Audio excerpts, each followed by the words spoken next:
ఓం నమ శివాయ.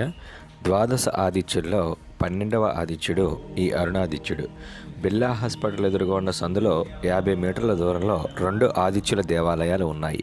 అందులో ఒకటి ఈ అరుణాదిత్య ఆలయం. అక్కడ త్రిలోచనేశ్వర్ ఆలయం అనే ఒక శివాలయం ఉంది. ఆ గుడిలో ఒక మూలగా ఈ ఆదిత్యుడు ఉన్నాడు. ఈ త్రిలోచనేశ్వర ఆలయంలో ప్రదక్షిణ చేసి బయటకు వచ్చాక పెద్ద ఆంజనేయ స్వామి విగ్రహం ఉంటుంది. దాని పాదాల వద్దే ఈ అరుణాదిత్య విగ్రహం ఉంటుంది. ఈ విగ్రహ స్పష్టత మనకు తెలియడం కోసం ప్రక్కనే సూర్య విగ్రహం ప్రతిష్ఠించారు.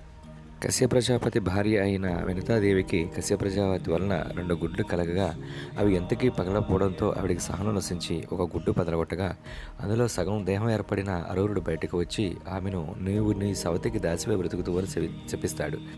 అరూరుడు ఆదిత్యుడి కోసం ఘోర తపస్సు చేసి ఆయన రథసారథిగా మారిన స్థలమే ఈ త్రిలోచనేశ్వర ఆలయం.